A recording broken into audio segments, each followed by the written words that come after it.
Hello mummy, welcome to back दादी माँ की पोटली चैनल। आज मैं बताऊंगी कि कैसे 4 लाइन की कॉपी में अल्फ़ाबेट लिखें। शुरू में क्या होता है कि हम प्लेन पेपर में बच्चों को सिखाते हैं। जैसे ये है, स्लीपिंग लाइन बताए थे, स्टैंडिंग लाइन बताए थे, फिर स्लैंटिंग लाइन बताए थे, कर्व बताए थे। ये सारे स्ट्रोक जो है या तो आप प्लेन पेपर पे करिए या 4 लाइन में, ये राइटिंग करने में ये सारे स्ट्रोक्स आपको काम में आएंगे। अब हम आगे बात करते हैं कि 4 लाइन की कॉपी में किस तरह से लिखें। हाँ, एक बात ये कहना है कि प्लेन पेपर में हम बड़ा बड़ा लिखते हैं। जैसे यहाँ पे ये इतना बड़ा सा ए लिखा हुआ है, लेकिन प्लेन पेपर का विड्थ और 4 लाइन वाली कॉपी का विड्थ अलग अलग होता है।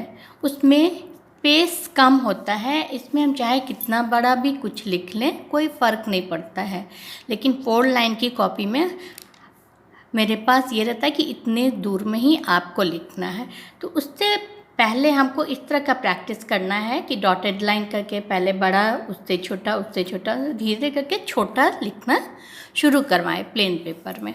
उसके बाद फिर 3 लाइन दे करके, 3 पॉइंट दे करके हम उसको बोलेंगे ए लिखो। फिर डैश दे करके बोलेंगे इस तरह से ए लिखो। ये करने के बाद जो है बच्चे को हम बोलते हैं कि ये इसके बीच में तुमको पेंसिल चलाना है। तो उसका एरर जो है धीरे धीरे कंट्रोल होता जाएगा। ये करने के बाद अब हम आते हैं 4 लाइन की कॉपी में। इस 4 लाइन की कॉपी में आप देखिएगा कि यहाँ पे ये 2 ब्लू लाइन है और ऊपर वाला और नीचे वाला लाइन जो है वो रेड लाइन है। तो ऊपर वाले लाइन को बोलेंगे टॉप, मिडिल वाले को बोलेंगे, बीच वाले को बोलेंगे मिडिल, और ये लास्ट वाला जो है ब्लू लाइन वो है बेस लाइन। ये 3 लाइन्स के ऊपर ही हमको काम करना है।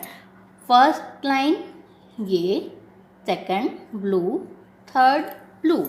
अभी नीचे वाला 4th लाइन जो है उसको अभी हमें टच नहीं करना है, क्योंकि हम अभी केवल कैपिटल लेटर के बारे में चर्चा कर रहे हैं।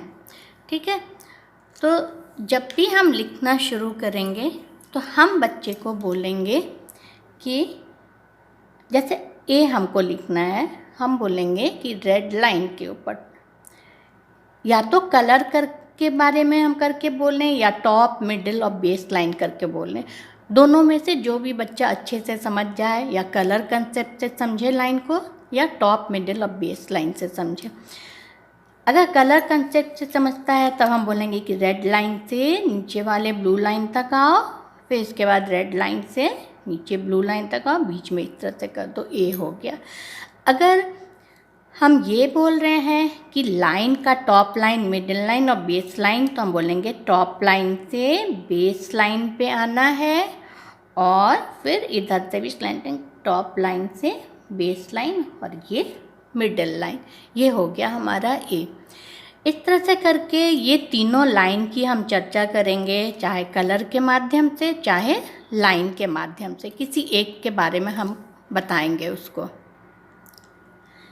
जब भी हम बच्चे को लिखना सिखाएं, शुरू में तो प्री राइटिंग कंसेप्ट जो है वो हम सिखाएं, तो हम प्लेन पेपर या स्लेट पे भी सिखा सकते हैं। लेकिन जब बच्चा एडमिशन के लिए तैयार होता है या लोअर केजी में जाता है बच्चा, तब हमको 4 रूलर कॉपी में जो है उसमें प्रैक्टिस कराना चाहिए, लाइन का कंसेप्ट क्लियर कराना चाहिए।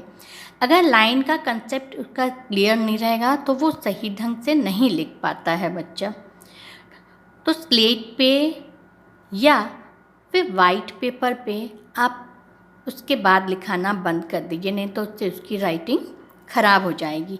अगर हमको उसकी राइटिंग में सुधार लाना है तो हमको इस 4 रूलर कॉपी में ही लिखवाना होगा। हम हमेशा देखते हैं कि कैपिटल लेटर जो होता है वो हमेशा टॉप, मिडिल और बेस लाइन में ही लिखा जाता है। जैसे मानिए हम यहाँ पे बी लिखे तो ये टॉप, मिडिल और बेस। स्मॉल लेटर में टॉप, मिडिल, बेस भी आता है, मिडिल और बेस भी आता है, और मिडिल, बेस और लोअर, इस तरह से करके इसमें हम लोग लिखते हैं।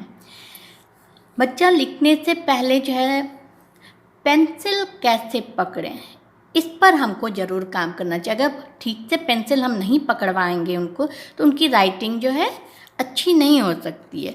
कुछ बच्चे जो है ऐसे करके पेंसिल पकड़ते हैं, कुछ ऐसे ऐसे। आप देखिएगा अगर कलर करने देंगे बच्चे को तो वो इस तरह यूँ कलर करता है, वो खड़ा पेंसिल इस तरह से करके नहीं करता है। पेंसिल पकड़वाने के लिए आपको सबसे पहले करना होगा बच्चे को कि ये लिटिल फिंगर और रिंग फिंगर को अंदर दबाओ और इंडेक्स और रिंग फिंगर को इंडेक्स और मिडिल फिंगर और थंब को इस तरह से करके करना चाहिए।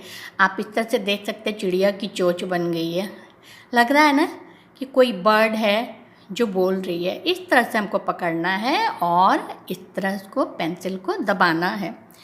पेंसिल राउंड शेप में मत लीजिए शुरू में, क्योंकि उसमें ग्रिपिंग अच्छा नहीं आता है। पेंसिल पकड़ने के लिए इस तरह वाली पेंसिल, आप ट्राइपॉड इसको बोलते हैं, इस तरह की पेंसिल लीजिए जिसमें कि बच्चा अच्छे से पेंसिल को होल्ड कर सकता है, उसका ग्रिपिंग जो है अच्छा हो सकता है। और उसको बोलिए कि ये दोनों फिंगर अंदर और इस तीनों से पकड़ना है।